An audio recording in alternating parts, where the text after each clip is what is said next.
percayakan Roh Kudus, Gereja Katolik yang kudus, persekutuan darah kudus, pengampunan dosa, kebangkitan badan, kehidupan kekal. Salve sahabat Katoliku keren, Paus Fransiskus dikenal sebagai sosok paus yang penuh kesederhanaan, kepedulian yang tinggi, serta semangat yang luar biasa dalam menegakkan nilai-nilai kemanusiaan. Pemimpin Gereja Katolik ke-266 ini bahkan masuk dalam 10 orang paling berpengaruh di dunia. Tak heran, selain mewartakan iman Katolik, Bapak Suci Paus Fransiskus juga sering melakukan kunjungan apostolik ke berbagai negara, bahkan ke negara-negara yang tidak mungkin bagi seorang paus untuk dikunjungi, seperti ke Irak, ke Uni Emirat Arab, dan Bahrain. Kedatangan Paus Fransiskus ke negara-negara ini membawa perubahan besar, di antaranya memperkuat kerjasama Tahta Suci Vatikan dengan negara lain, membangun dialog antar umat beragama, salah satunya dokumen persaudaraan Abu Dhabi antara Katolik dan Islam, menegakkan hak-hak asasi manusia, mewujudkan kelestarian lingkungan, membawa perdamaian, serta menguatkan iman umat Katolik. Tak hanya itu, tak hanya dari kalangan umat Katolik sendiri, sosok Paus Fransiskus juga begitu dikagumi oleh banyak orang di dunia, meski mereka bukan Katolik. Tak sedikit di antaranya yang akhirnya terpanggil menjadi Katolik karena sosok Paus Fransiskus, salah satunya penduduk di negara Korea Selatan.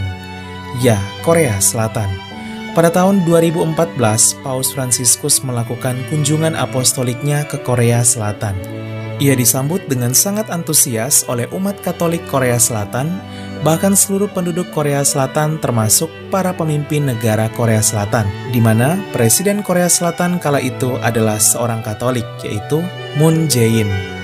Kunjungan apostolik berpuncak ketika Paus Fransiskus mempersembahkan misa di kota Seoul, ibu kota negara Korea Selatan, dan dihadiri oleh 1 juta umat Katolik. Kedatangan Paus Fransiskus di Korea Selatan ini sudah diprediksi oleh sejumlah peneliti dan para pemimpin gereja bahwa akan berdampak besar bagi perkembangan gereja Katolik Korea Selatan di masa mendatang. Ya, betul saja. Banyak penduduk Korea Selatan tersentuh akan kunjungan Paus Fransiskus ini, lalu meminta dibaptis.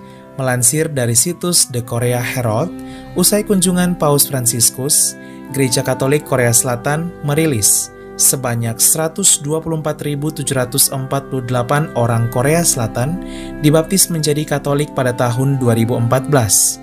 Sebagian besar dari antara mereka adalah Buddha dan ateis, serta penduduk dari berbagai denominasi Protestan khusus yang baptisannya tidak diakui Katolik sehingga perlu dibaptis lagi. Jumlah yang hampir mencapai 125.000 baptisan ini termasuk angka baptisan Katolik tahunan yang besar di dunia.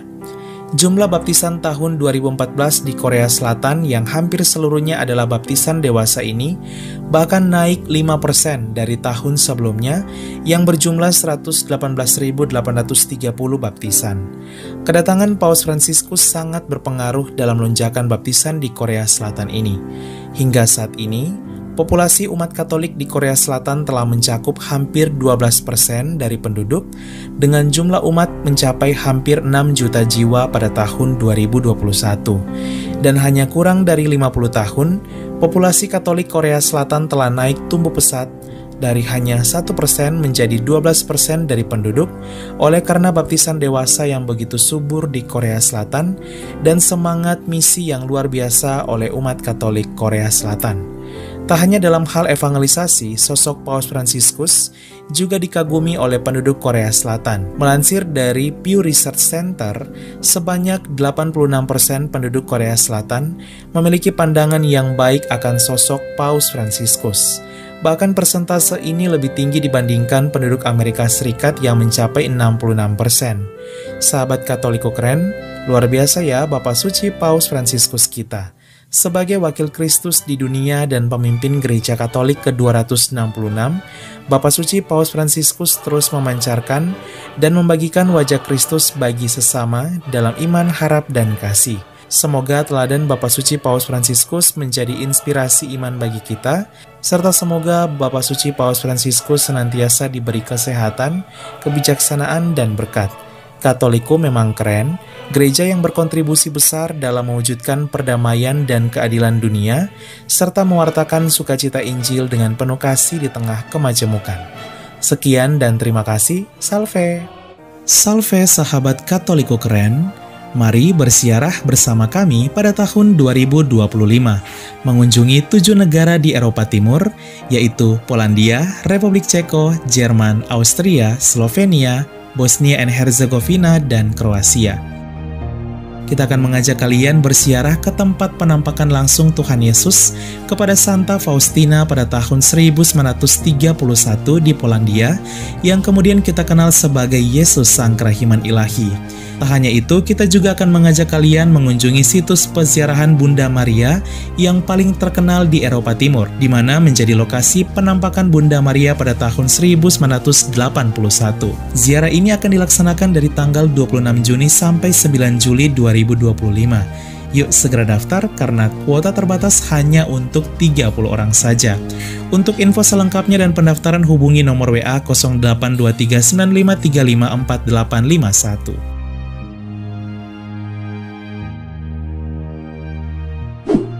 Tahun 2025 juga dikenal sebagai tahun Yubileum. Pintu suci akan dibuka di mana hanya dibuka 25 tahun sekali dan kita bisa menerima indulgensi penuh. Ziarah tahun Yubileum ini bersama Katoliku Keren akan dilaksanakan dari tanggal 13 sampai 25 Juni 2025 sebelum ke Eropa Timur, mengunjungi 6 negara di Eropa Barat, yaitu Portugal, Spanyol, Prancis, Monaco, Italia, dan Vatikan, termasuk mengunjungi Lourdes dan juga bersiarah ke Roma di tahun Yubileum yang penuh rahmat di mana Holy Door atau pintu suci akan dibuka. Yuk segera daftar karena kuota juga terbatas hanya untuk 30 orang saja. Untuk info selengkapnya dan pendaftaran hubungi nomor WA 082395354851. Terima kasih, kami tunggu ya sahabat Katoliku Keren bersiarah bersama kami. Salve! Keluarga kami dibangun dari berbagai bangsa, baik orang tua maupun muda, kaya dan miskin, pria dan wanita, orang yang berdosa maupun yang kudus. Keluarga kami selama berabad-abad telah ada di dunia ini. Dengan rahmat Tuhan kami membangun rumah sakit dan merawat orang sakit, membangun panti-panti asuhan untuk membantu orang miskin. Kami adalah organisasi berbasis keagamaan terbesar di dunia, memberikan penghiburan bagi mereka yang membutuhkan. Kami mendidik lebih banyak orang dibandingkan organisasi lain. Kamilah yang mengembangkan metode ilmiah dengan pembuktian yang ilmiah juga. Kami mengembangkan sistem pendidikan dunia dan memperjuangkan hak dalam kehidupan setiap manusia maupun juga dalam pernikahan dan keluarga. Banyak kota di dunia diberi nama orang kudus kami menjadi inspirasi atas jalan suci mereka. Dibimbing oleh Roh Kudus, kamilah yang membuat Alkitab dan melestarikan tradisi suci. Roh Kuduslah yang masih terus membimbing kami hingga lebih dari 2000 tahun. Kami adalah Gereja Katolik.